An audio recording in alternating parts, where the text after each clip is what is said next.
चलो स्टार्ट करते हैं। आज का जो सेशन है मुझे इसमें आपसे क्या डिस्कस करना था, मुझे डिस्कस करना था आपसे expenditures.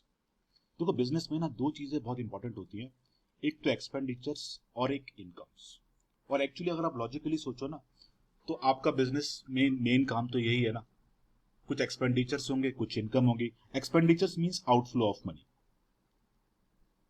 It is outflow of money. Income means you can say it is A inflow of money.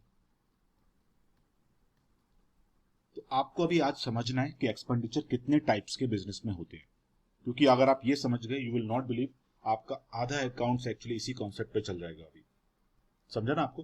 तो अभी मैं आता हूं एक्सपेंडिचर्स के क्लासिफिकेशन पे। Type of expenditures.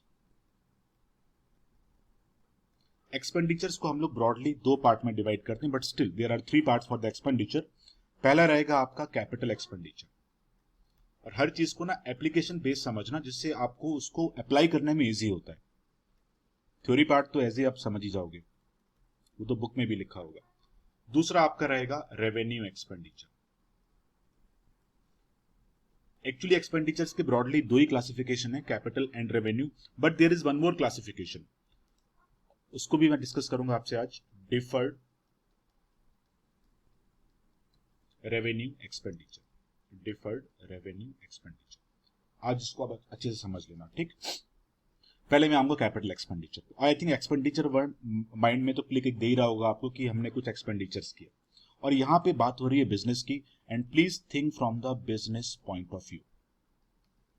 और अगेन मैं आपको बोल रहा हूं कि इनको समझ गए आपको तो आधा अकाउंट्स आपका 11th-12th में इसी के बेसिस पे ही चलता है, बिकॉज बिजनेस में दो ही काम तो मेन होते हैं, या तो एक्सपेंडिचर्स या इनकम। तो आता हूं मैं अभी कैपिटल एक्सपेंडिचर्स में।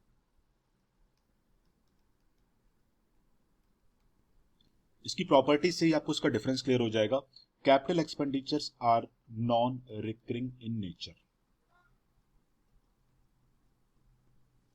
Non recurring in nature means business में आप ये एक्सपेंडिचर्स रूटीन बेसिस पे नहीं करते। Maybe after 2 year, after 5 year, after 10 year वो करोगे, but not on the regular basis, ऐसा नहीं होगा। Number 2, benefit of these expenditures will arise for more than one accounting period।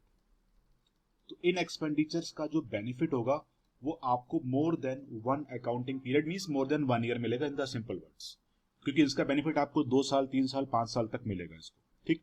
Number 3, these expenditures result in creation of asset. मैं आपको इसको हर चीज को विद एग्जांपल अच्छे से एक्सप्लेन करूंगा, ठीक। पहले खाली मैं लिख देता हूं इस चीज को। तो कैपिटल एक्सपेंडिचर्स रूटीन बेसिस पे नहीं होंगे।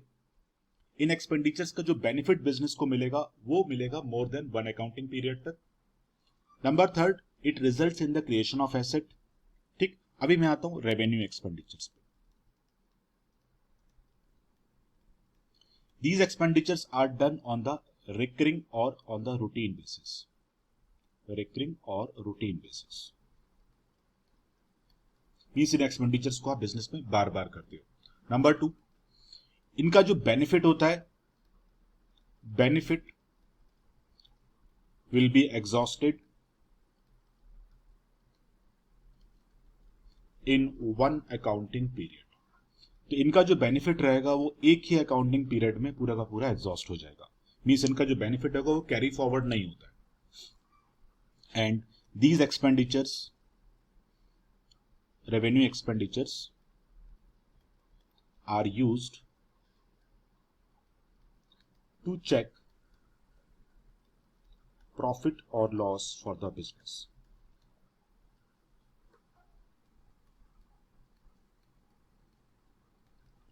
एक और है डिफर्ड रेवेन्यू, उस पर मैं आता हूं, पहले मैं इसको आपको पूरा का पूरा क्लियर करता हूं।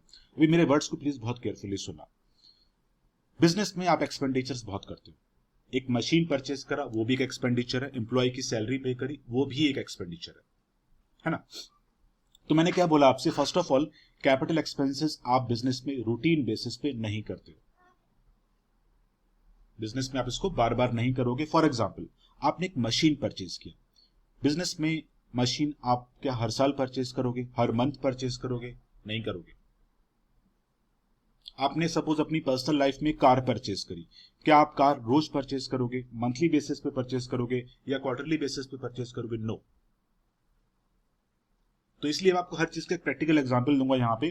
तो बिजनेस में आपने कोई भी एक्सपेंडिचर किया जो आप रूटीन बेसिस पे नहीं करते हो, all such expenditures will be called as a capital expenditure. Number 2, इन एक्सपेंडिचर का बेनिफिट बिजनेस को लॉन्ग टर्म के लिए मिलेगा। जैसे आपने कार परचेज किया, वो कार आपको बेनिफिट देगी लॉन्ग टर्म के लिए। बिजनेस ने एक मशीन परचेज किया, उस मशीन का बेनिफिट बिजनेस को मोर देन 1 ईयर मिलेगा ही मिलेगा, बिकॉज बिजनेस उस मशीन को यूज करेगा for more than 1 accounting period. And third, very very important point, capital expenditures business में एसेट का क्रिएशन करते हैं। Now I think everybody knows what is the meaning of asset here. तो business में पूरी life में जब तक आप कैपिटल एक्सपेंडिचर्स करते हो, बिजनेस में उससे एसेट बनता है always. And I can give you multiple example for that, और मैं डिस्कस भी करूंगा इस चीज को in details. Coming to revenue expenditure, ये एक्सपेंडिचर्स बिजनेस में आपको बार बार करने होंगे, रूटीन बेसिस पे करने होंगे, monthly basis, quarterly basis, half yearly basis या sometime on the yearly basis, but करने आपको ही रूटीन बेसिस पे। इसका जो बेनिफिट होगा यूजली एक अकाउंटिंग पीरियड के बाद आपको नहीं मिलेगा। इसका बेनिफिट पास ऑन नहीं होगा for the next accounting period. And इन्हीं एक्सपेंडिचर्स को आप यूज करते हो कि बिजनेस में प्रॉफिट कितना हुआ, बिजनेस में लॉस कितना हुआ। तो भी मेरी बात को बहुत केयरफुली सुनो आप लोग। एक्चुअली बिजनेस के प्रॉफिट एंड लॉस के कैलकुलेशन में ना रेवेन्यू एक्सपेंडिचर ही काउंट होती है, कैपिटल काउंट नहीं होती है। Now I will give you multiple example for this. अभी जैसे सपोज मैं आपसे बोलूं, बिजनेस ने एक मशीन परचेज करी, बिजनेस ने एक मशीन परचेज करी, तो बिजनेस क्या मशीन डेली परचेज करेगा, मंथली परचेज करेगा, क्वार्टरली परचेज करेगा? नो। इस मशीन का जो परचेज है वो क्या है? Capital expenditure. एम्प्लॉयज को आपने सैलरी पे करी, आपको एवरी मंथ सैलरी पे करनी है, तो दैट मींस आपने जो सैलरी पे करी उसका बेनिफिट जो मिलेगा बिजनेस को वो सिर्फ 1 मंथ के लिए मिलेगा। 1 मंथ के बाद वो एम्प्लॉय आपके पास जाके खड़ा हो जाएगा, बोलेगा मुझे सैलरी चाहिए अभी। तो ये क्या हो गया? Revenue expenditure. सपोज बिजनेस ने एक बिल्डिंग परचेज करी, बिल्डिंग परचेज करना कौन सा एक्सपेंडिचर हो गया? कैपिटल, बिकॉज बिल्डिंग आप रोज रोज परचेज नहीं करोगे। सपोज बिजनेस ने रेंट पे किया, तो रेंट तो आपको मंथली बेसिस पे करना पड़ेगा। रेंट बिजनेस जो भी पे करेगा वो कैसे पे करेगा? मंथली बेसिस पे करेगा। तो देखो, आपको माइंड में एकदम क्लियर रखो। और इस चीज को सबसे बेस्ट वे क्या होता है ना, चीजों को याद नहीं करना है, आप अपने आप को उस पोजीशन पे रख के देखो। आप सोचो, अगर मैं इस प्लेस पे होता, क्या ये एक्सपेंडिचर मैं रूटीन बेसिस पे करता या नहीं करता? अगर आपका आंसर नो है वहां पे, definitely it will be A capital expenditure. और पूरी लाइफ में जब तक आप अकाउंट्स पढ़ोगे, capital expenditure will always and always create a asset for the business. कभी कभी बहुत कंफ्यूजन होता है कि एक्सपेंडिचर कैपिटल होगा या रेवेन्यू होगा। तो मैं सबसे बेस्ट वे मालूम क्या होता है? There is no formula to classify these things.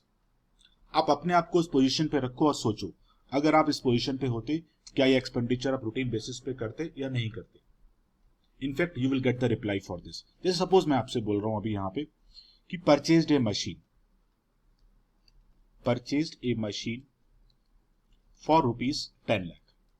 तो अगर मैं आपसे पूछूं ये कौन सा एक्सपेंडिचर है, कैपिटल या रेवेन्यू? फयाज की it is a capital. Very good, it is a capital because machine आप बार बार परचेज नहीं करते हो। अगर सपोज मैं आपसे ये बोलूं अभी, ट्रांसपोर्टेशन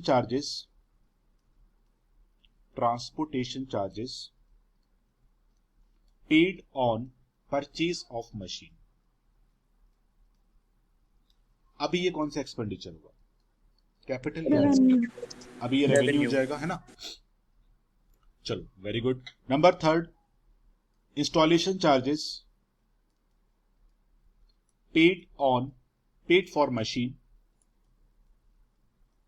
से ₹10,000। आपने इस मशीन को इंस्टॉलेशन करने के लिए ₹10,000 पे किया, ट्रांसपोर्टेशन में आपने ₹20,000 पे किया, तो इंस्टॉलेशन चार्जेस कौन सा एक्सपेंडिचर होगा? कैपिटल। एंड ट्रांसपोर्टेशन आप लोगों ने क्या बोला था? कैपिटल। बट बहुत लोगों ने रेवेन्यू भी बोला था आई थिंक। चलो डिस्कस करते ना, इसको डिस्कस करने से सब कुछ क्लियर होगा डाउट आप लोग का। हम लोग एसेट किसको बोलते हैं?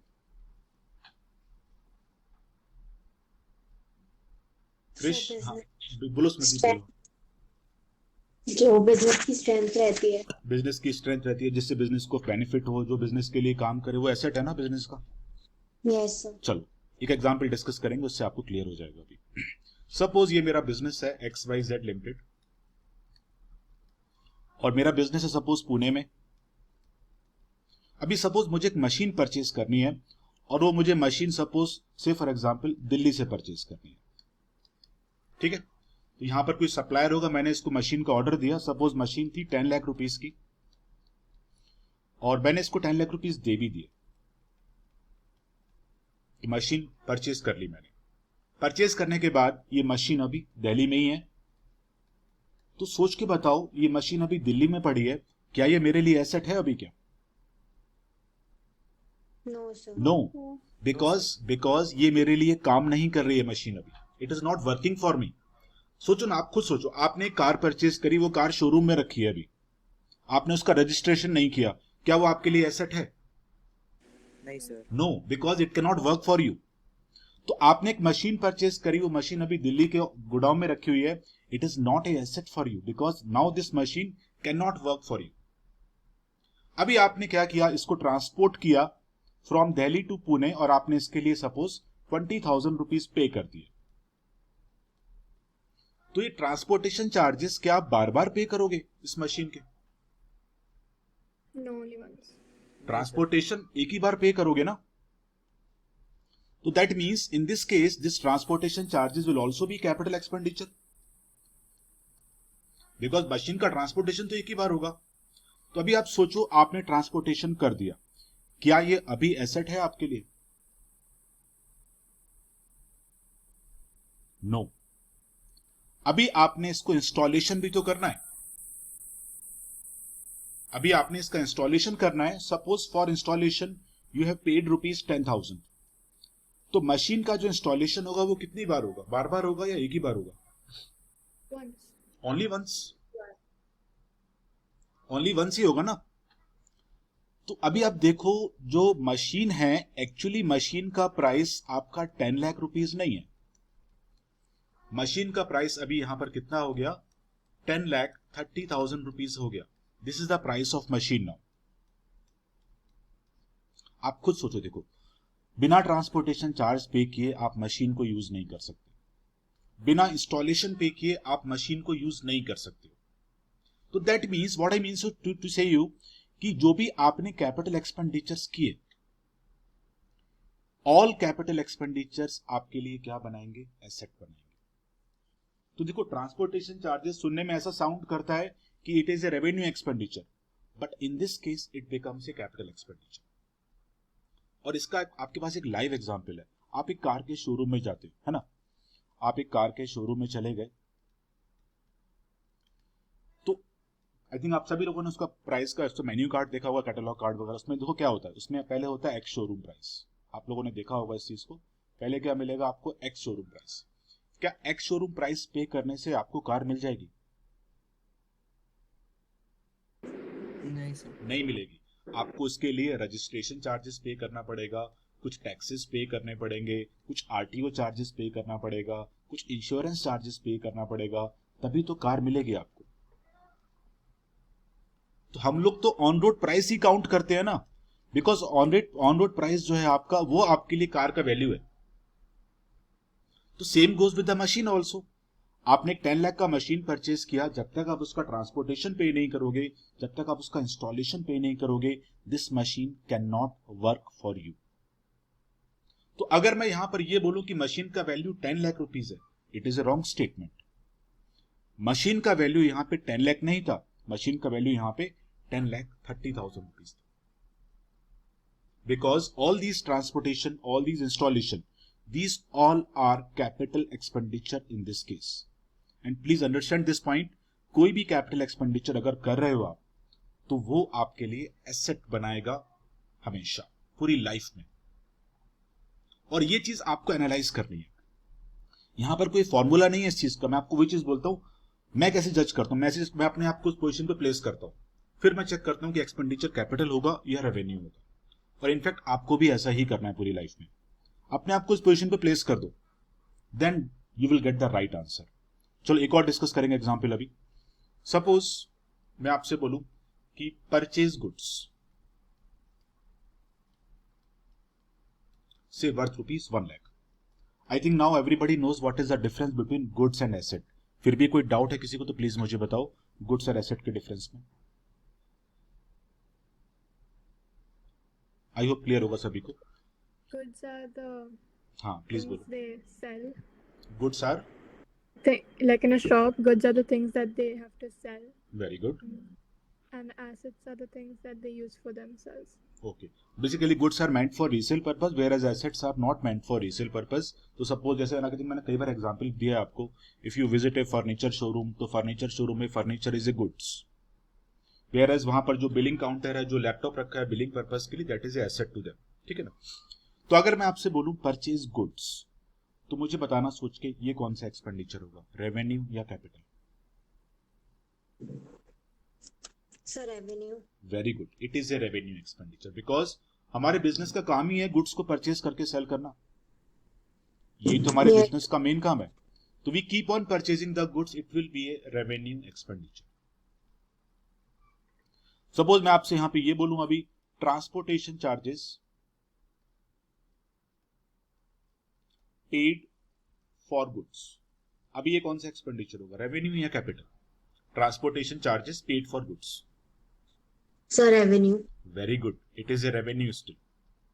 तो अभी देखो आप, वही ट्रांसपोर्टेशन चार्जेस जो था वो ऊपर कैपिटल बन गया था, यहां पर ये कैपिटल बन गया था, बट यही ट्रांसपोर्टेशन चार्जेस सॉरी यहां पे आके क्या बन गया, रेवेन्यू। तो अगर मैं आपसे बोलूं transportation charges is a capital expenditure, तो ये स्टेटमेंट रॉन्ग है एक्चुअली। इट डिपेंड्स कि आपने वो एक्सपेंडिचर कब किया और कहां पे किया। समझा ना आपको? एंड ऑल रेवेन्यू एक्सपेंडिचर कोई भी रेवेन्यू एक्सपेंडिचर आप करते हो तो उसका बेनिफिट आपको हमेशा शॉर्ट टर्म के लिए मिलेगा, always, because these expenditures have to be done on the routine basis.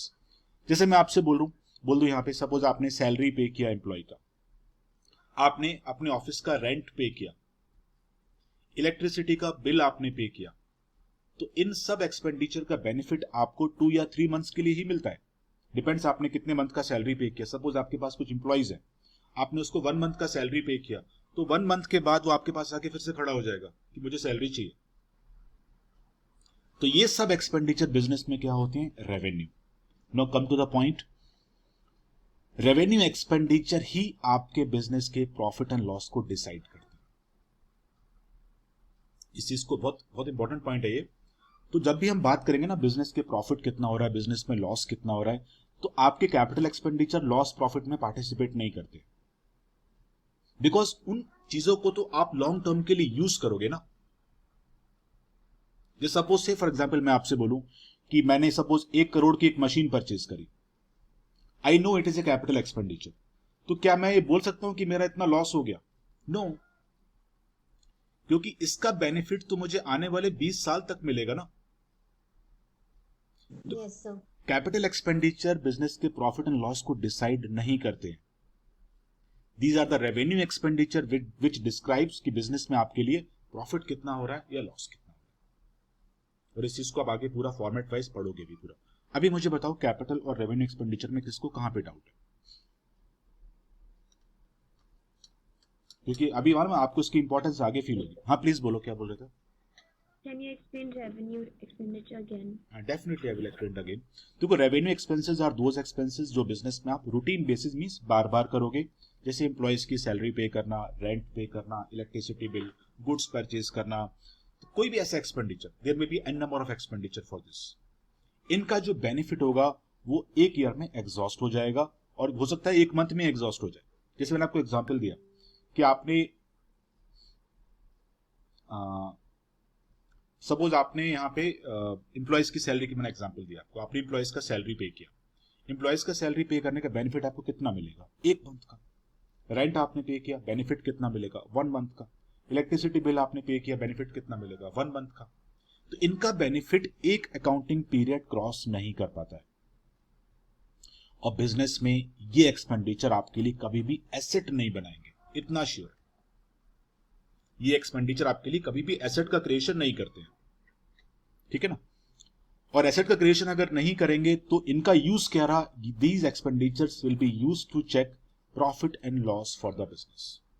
तो बिजनेस में जब हम प्रॉफिट एंड लॉस का कैलकुलेशन करेंगे ना लास्ट में जाके, तो वहां पर हम प्रॉफिट एंड लॉस का जो कैलकुलेशन करेंगे that will B done on the basis of revenue expenditures and revenue incomes. अभी भी डाउट है तो प्लीज पूछो मेरे को। No, sir, I understood. Okay, तो इसमें एक और, हाँ कोई कुछ और पूछ रहा था, प्लीज बोलो। नहीं सर। कोई डाउट है ना प्लीज पूछ के चलो, मतलब इतना फॉर्मल रहने की जरूरत नहीं है। कोई डाउट आ रहा है तो प्लीज पूछते रहो मेरे को बीच बीच में। चलो आगे चलते हैं हम लोग अभी डिफर्ड रेवेन्यू पे। तो ये भी एक क्लासिफिकेशन एक्सपेंडिचर का। मैंने आपको रिसीप्ट बताया नहीं बताया? अभी नहीं बताया ना। हाँ, deferred revenue, deferred revenue expenditure. तो सपोज मैं अगर आपसे बोलूं एडवर्टाइजमेंट एक्सपेंडिचर कौन सा है, रेवेन्यू या capital? Revenue, sir. Revenue, because very good, it is a revenue expenditure because we keep on doing the advertising, sometime in FM, sometime in TV, newspaper, pamphlets and all. So these all are revenue expenditure. So coming to the part, main point, deferred revenue expenditure. These expenditures will have the property of both capital and revenue expenditure. तो actually in expenditure में ना दोनों की property होती है, both capital and revenue expenditure. जैसे अभी मैंने आपसे डिस्कस किया एडवर्टाइजमेंट एक्सपेंडिचर, सभी लोगों ने बोला it is a revenue expenditure, और इनफैक्ट मैं भी उससे एग्री करता हूं, it is 100% A revenue expenditure. इसमें कोई डाउट नहीं, ना आपको डाउट है ना मुझे डाउट है। बट कभी कभी किसी केस में यही एडवर्टाइजमेंट एक्सपेंडिचर कैपिटल बन जाता है। कैसे बनता है? आई will give you one example. Suppose से फॉर एग्जांपल आपने एक बिजनेस स्टार्ट किया, आपने कंपनी स्टार्ट करी, और आपने उस कंपनी के लिए सपोज एक ब्रांड एम्बेसडर को चूज किया, और वो ब्रांड एम्बेसडर था सपोज सचिन तेंदुलकर सपोज। और आपने इसको क्या बोला, तेंदुलकर को आपने ये बोला कि आप हमारी कंपनी के लिए 5 इयर्स के लिए ब्रांड एम्बेसडर है, एंड हमारी कंपनी के लिए आप ऐड करेंगे for the 5 years. It is a contract between the company and the Sachin Tendulkar. For that you paid him ₹50 crore, क्योंकि इनके चार्जेस तो बहुत रहते हैं ना अभी। तो आपने 5 साल का कॉन्ट्रैक्ट किया इससे, और 5 साल के लिए आपने इनको 50 करोड़ रुपीस पे कर दिए। तो ये 50 करोड़ जो पे आपने पे किया अभी, ये कौन सा एक्सपेंडिचर हुआ, कैपिटल या revenue? Sir, capital. It is a capital now. But ये एक्सपेंडिचर किस कैटेगरी में फॉल करेगा? ये एक्सपेंडिचर फॉल करेगा in the category of advertisement expenditure और not? Yes, sir. But by default advertisement expenditures are revenue in nature, जैसे हम लोगों ने डिस्कस किया अभी। तो देखो अभी आप इस एक्सपेंडिचर में क्या हुआ, ये बाय डिफॉल्ट तो रेवेन्यू होता है वैसे, बट इस केस में ये कैपिटल बन गया अभी, बिकॉज इसमें दोनों प्रॉपर्टी हैं अभी।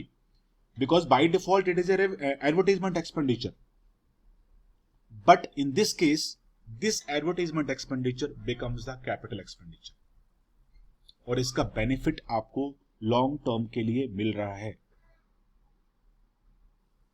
आप एडवर्टाइजमेंट करोगे 5 साल के लिए, सोच के देखो, हो सकता है इसका बेनिफिट आपको 10 साल तक मिल जाए। मे बी 5 साल में आपका इतना ब्रांड बढ़ जाएगा, उसका बेनिफिट आपको आगे भी मिलेगा। तो दैट मीन्स इन एक्सपेंडिचर जो आपने 50 करोड़ पे किए, इसका बेनिफिट 1 ईयर में एग्जॉस्ट नहीं होगा, इसका बेनिफिट आगे भी कैरी ऑन होगा, बिकॉज आपने 5 इयर्स के लिए पे किया। अभी डिफिकल्टी यहां पर क्या आ गई, अभी डिफिकल्टी ये आ गई कि मैंने आपको जो सिखाया कि कैपिटल एक्सपेंडिचर तो एसेट बना देंगे, और रेवेन्यू एक्सपेंडिचर जो होंगे, these expenditure will be used to check profit and loss for the business. अभी इन एक्सपेंडिचर को मैं क्या मानूं?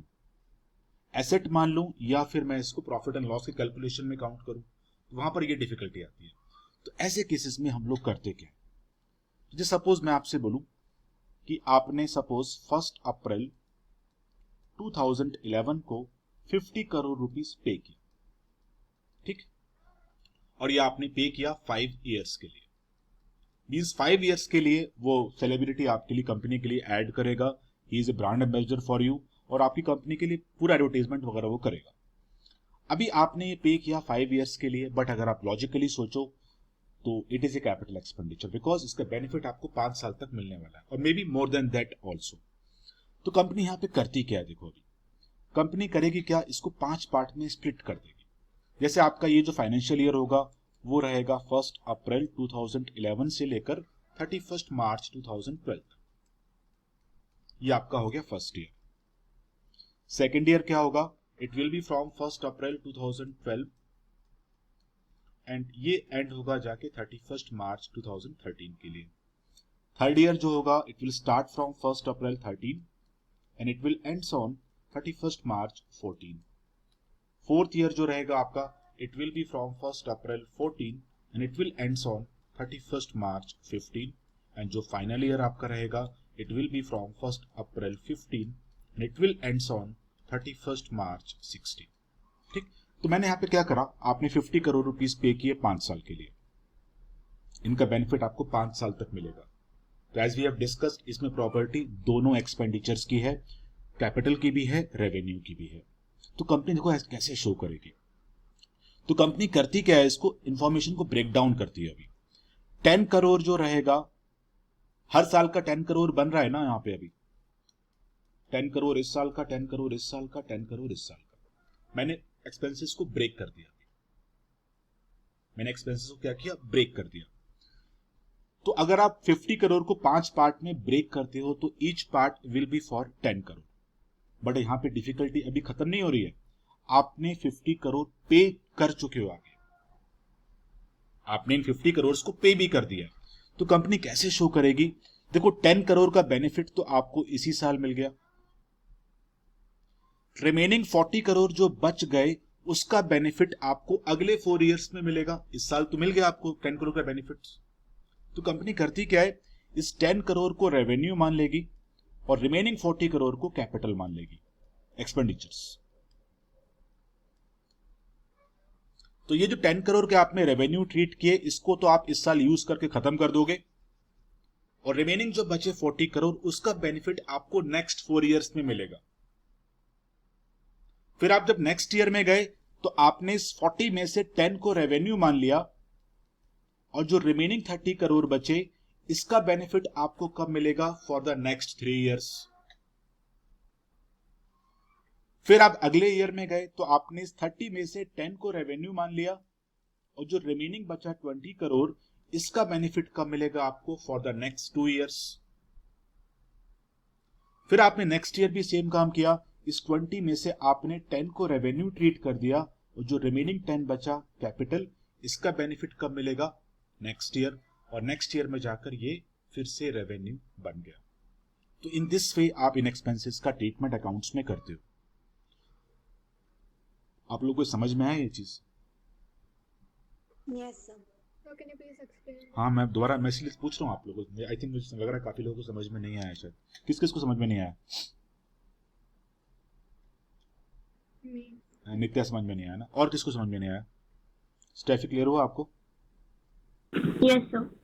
ओके, चलो मैं दोबारा से रिपीट करता हूँ बिकॉज ये इंपॉर्टेंट पार्ट है। देखो यहाँ पर बेसिकली क्या हो रहा है, आपने 50 करोड़ रुपीस पे कर दिए।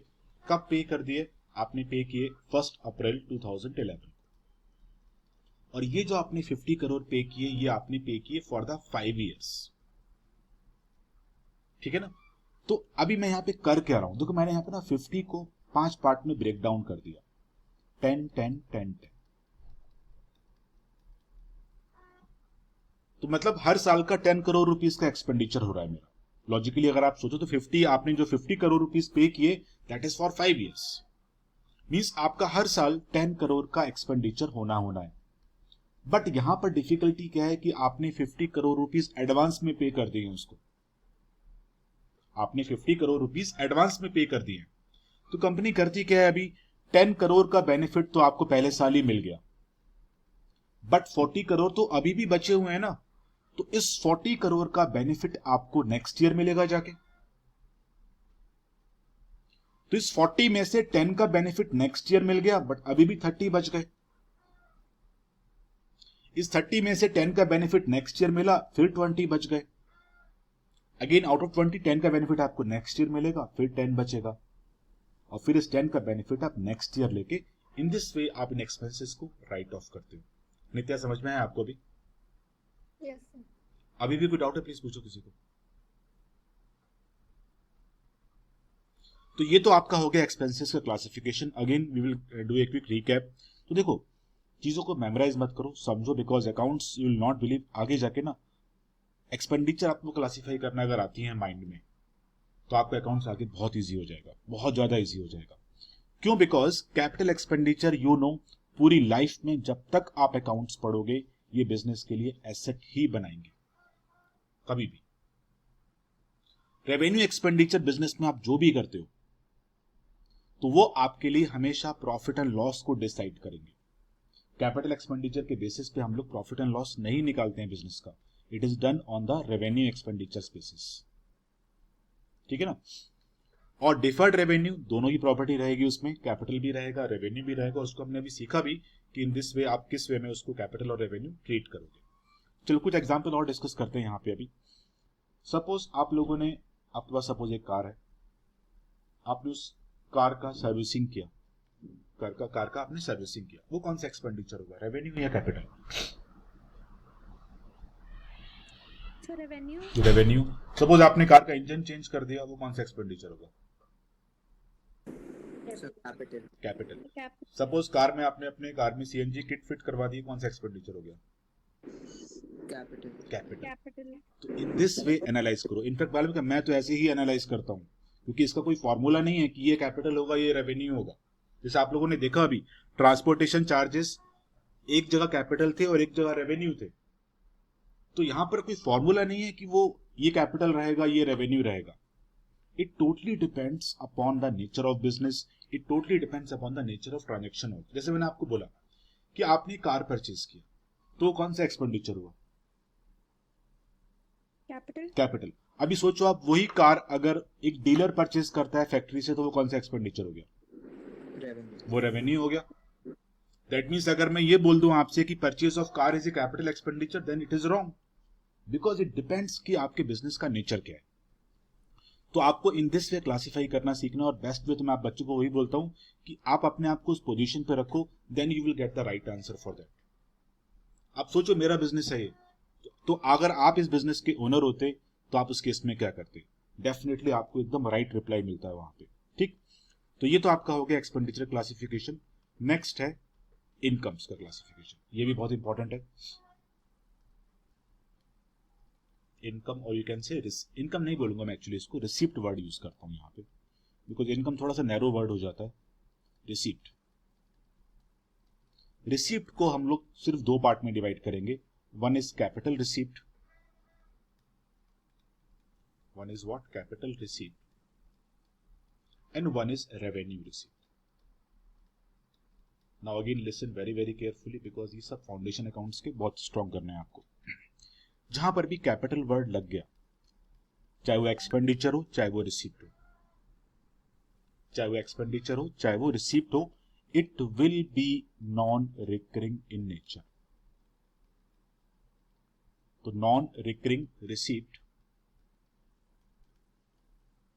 तो बिजनेस में कोई भी ऐसा मनी का इनफ्लो हो रहा है जो नॉन रिकरिंग नेचर का होगा, मतलब जो बार बार नहीं होगा, मतलब जो बार बार नहीं होगा पूरी लाइफ में जब तक आप अकाउंट्स पढ़ोगे, it will create a liability for the business. छोटी छोटी चीज अपने माइंड में रखते चलो, अकाउंट्स बहुत इजी हो जाएगा, बहुत ज्यादा इजी हो जाएगा। तो आप लोग जो टारगेट कर रहे हो सीए का, सीएमए का, या कोई सीएफए का या ईसीसीए का, इन सब चीजों पे पूरा कमांड रखो, सब चीजें, सारे कोर्सेज बहुत इजी लगेंगे आपको।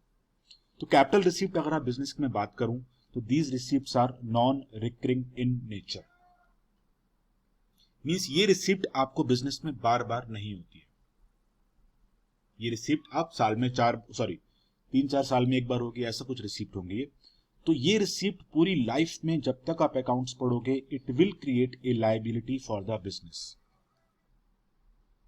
It will create a liability for the business, और sometime it may result in reduction of asset also। तो या तो उससे लायबिलिटी बढ़ेगी आपकी, या उससे आपका एसेट भी कम हो सकता है। उसके अलावा और कोई रीजन इसका नहीं होता है। एंड कैपिटल रिसिप्ट आप कभी भी यूज नहीं करोगे to decide the profit and loss for the business. I will give you 1 or 2 example for this. जैसे सपोज मैं आपसे बोलूं कि बिजनेस ने बैंक से लोन लिया, सपोज बिजनेस ने बैंक से लोन लिया, से फॉर एग्जांपल 10 लाख रुपीस का। तो बैंक लोन लेने से बिजनेस में मनी इन होगा, डेफिनेटली होगा, बट क्या ये बिजनेस लोन बार बार लेगा? बताओ मुझे। बिजनेस क्या लोन ये रेगुलर बेसिस पे लेगा या नहीं लेगा? It is a non recurring nature of receipt. आप लोन बिजनेस में बार बार नहीं लेते, हाँ सर, वंस एंड फॉर है ना। मे बी 4 साल 5 साल के बाद आप लोन लोगे। तो कोई भी नॉन रिकरिंग रिसिप्ट बिजनेस के लिए क्या बनाएगी? Liability. And as we have discussed, bank loan is a liability for the business. Bank loan is what? It is a liability for the business. On the reverse, अगर मैं बात करूं revenue receipts की, तो these receipts are recurring in nature. Recurring in nature, तो business में आपको ये रिसिप्ट बार बार होंगे, मंथली बेसिस पे, डेली बेसिस पे, क्वार्टरली बेसिस पे, हाफ ईयरली बेसिस पे, बट इनका जो नेचर ऑफ इनफ्लो रहेगा वो रेगुलर बेसिस पे रहेगा। और ये रिसिप्ट जो रहेंगे आपकी, these receipts will decide profit and loss for the business. तो एक्चुअली मालूम क्या होता है, बिजनेस के प्रॉफिट एंड लॉस की हम जो बात करते रहते हैं, प्रॉफिट एंड लॉस के कैलकुलेशन में ना कैपिटल वाला कोई आइटम काउंट नहीं होता है। सिर्फ revenue expenditures and revenue receipts he business के प्रॉफिट एंड लॉस को डिसाइड करती है। जैसे सपोज मैं आपसे बोलूं कि मैंने एक मशीन परचेज किया, से फॉर एग्जांपल मैंने 10 लाख का मशीन परचेज किया, तो क्या मैं उसको अपना लॉस दिखा दूं? नो, उसका बेनिफिट तो मुझे मिलेगा अगले 10 साल तक, ठीक है ना। और वन मोर थिंग, ये जो आप रेवेन्यू रिसिप्ट की मैं बात करूं, उसके एग्जांपल की मैं अगर डिस्कशन करूं आपसे, फॉर एग्जांपल मैं बोलूं सेल ऑफ गुड्स, तो बिजनेस में आप जो गुड्स सेल करते हो उससे जो रिसिप्ट्स आएगा वो रेगुलर बेसिस पे आएगा या नॉन रेगुलर बेसिस पे आएगा?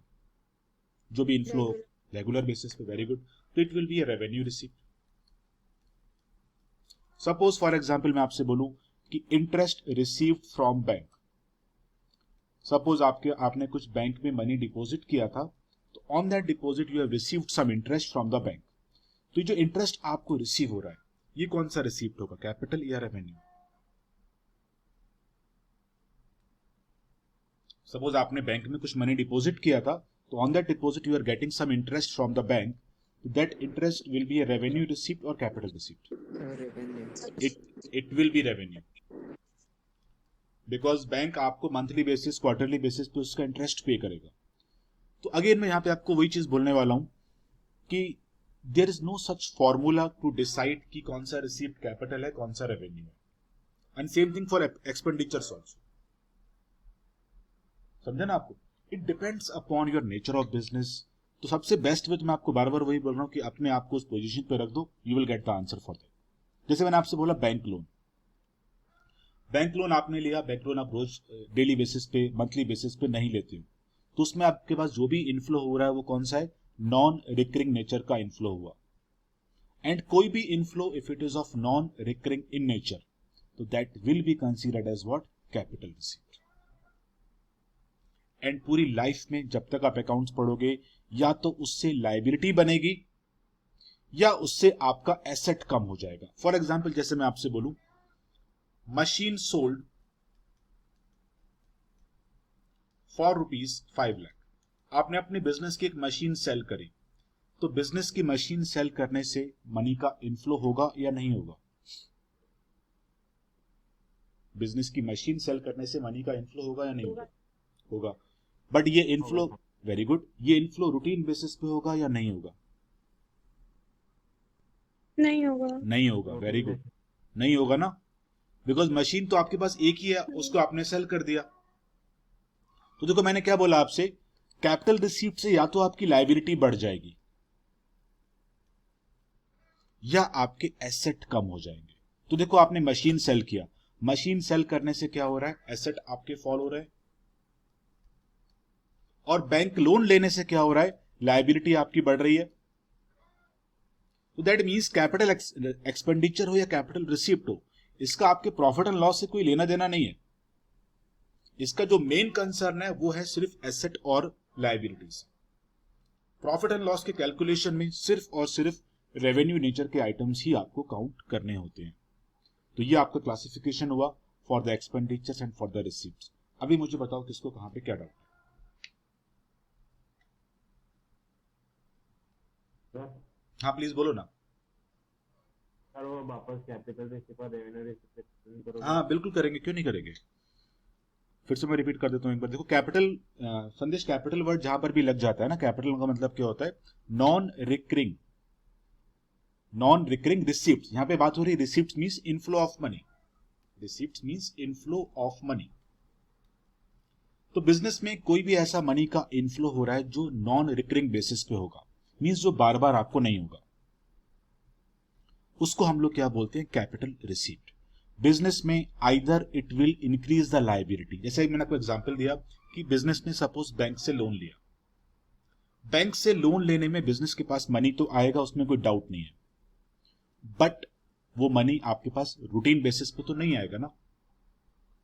तो कैपिटल रिसीप्ट बिजनेस की लायबिलिटी को इंक्रीज करते हैं, और it will reduce the asset also.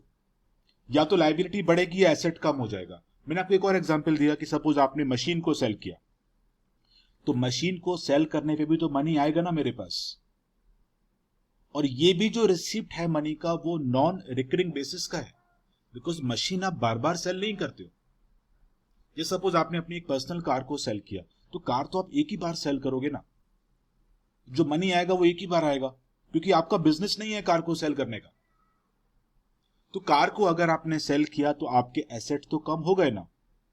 तो कैपिटल रिसीप्ट से या तो आपके एसेट कम हो जाते हैं या आपकी लायबिलिटी वहां पे बढ़ जाती है। सेम रेवेन्यू रिसीप्ट में क्या हो रहा है कि यहां पर सिर्फ कौन सी रिसीप्ट काउंट करनी है आपको, जो रूटीन बेसिस पे होती है, every day, every month, every year, every quarter, every half yearly period. जैसे सेल ऑफ गुड्स, तो बिजनेस तो गुड्स एवरी डे सेल करता है, उससे जो रिसीप्ट आएगा वो रेवेन्यू होगा।